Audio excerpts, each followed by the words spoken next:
people. It's lovely to be here again, once again, on a lovely sewing day. Outside is a bit gray and dull, but it's nice and warm in my basement. And today I am still trying to sort out and clean up some of my leftover bits and pieces.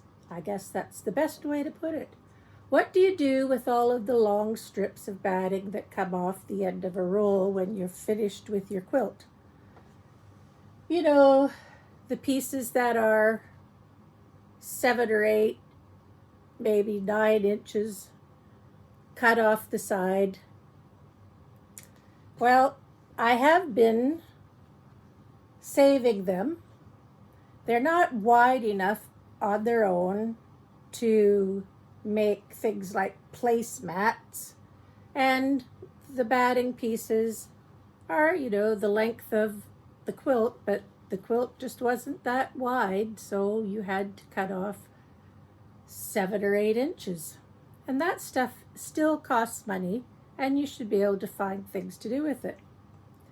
Quite a bit of the time, I make what people refer to as Frankenbatting,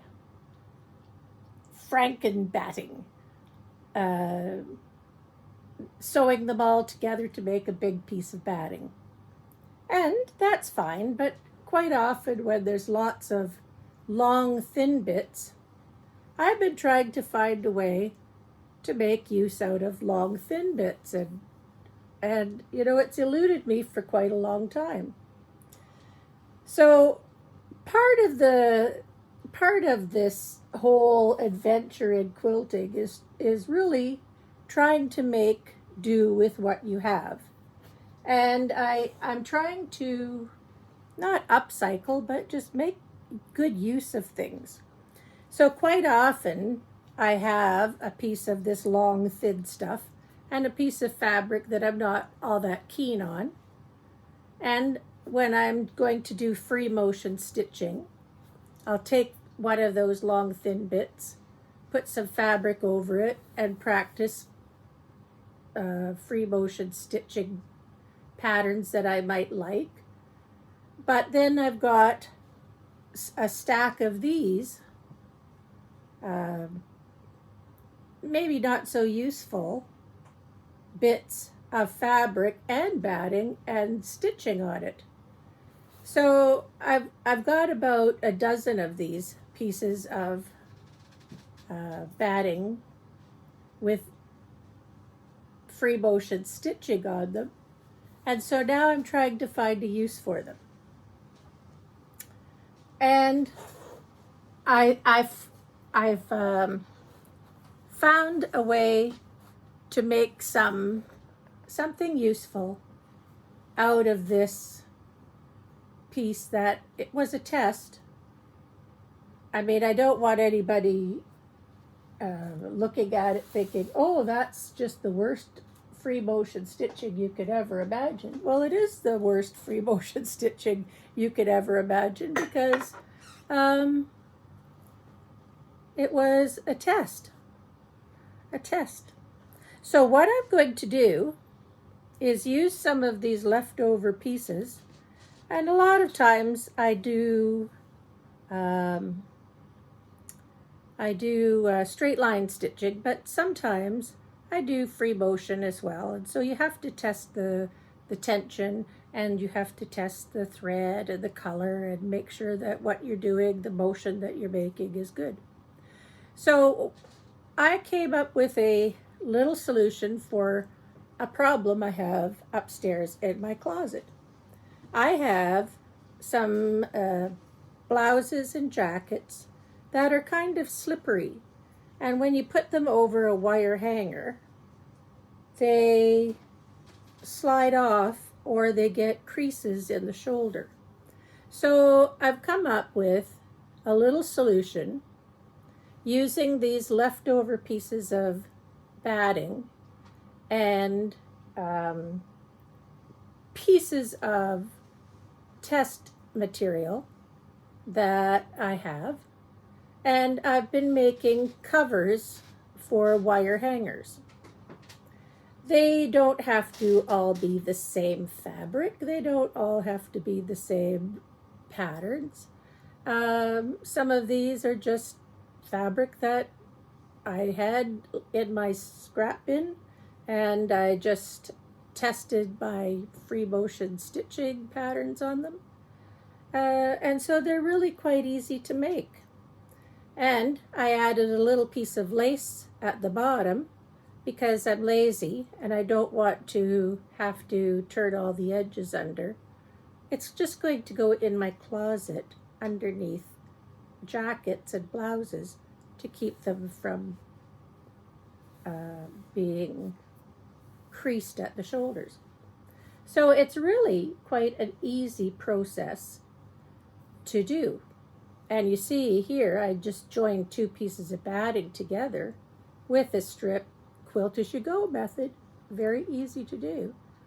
And I'll show you how I make these using this sample here of test material and how I did it.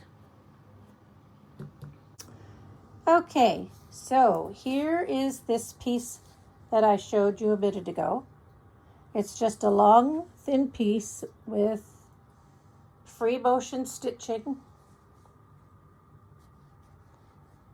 And the part that's folded at the edge, I keep towards the top.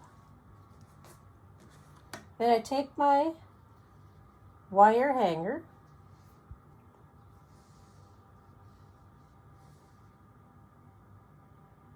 set it on top like that,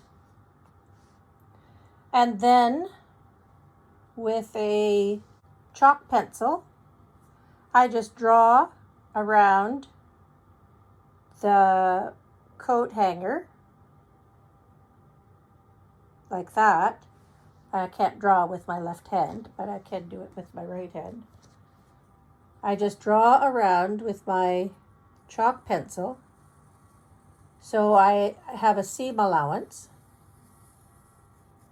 And when I get to the end, I just kind of angle it down.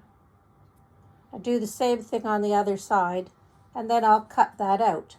Okay, so here is the piece of fabric cut out.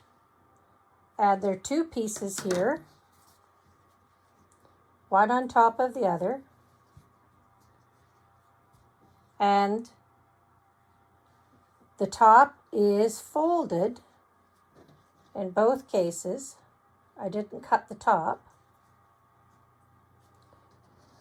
So what I'm going to do now is just use my sewing machine and sew up along the side.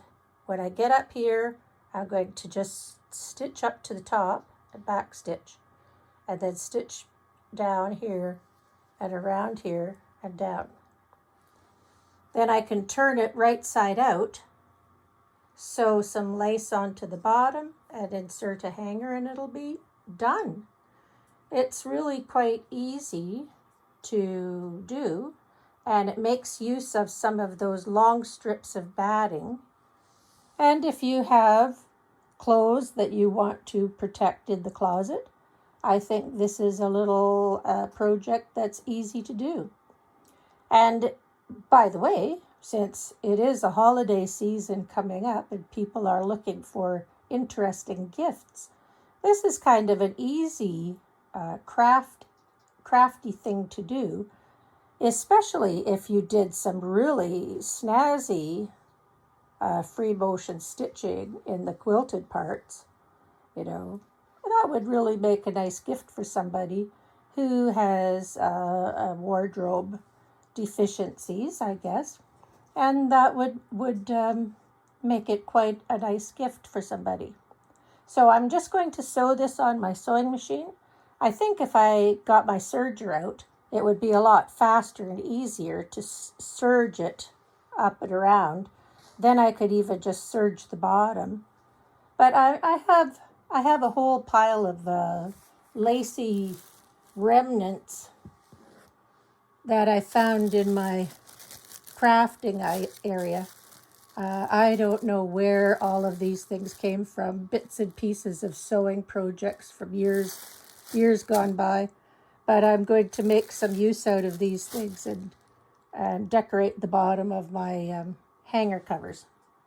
So I'm just going to sew that now, and I'll show you the finished product in a minute.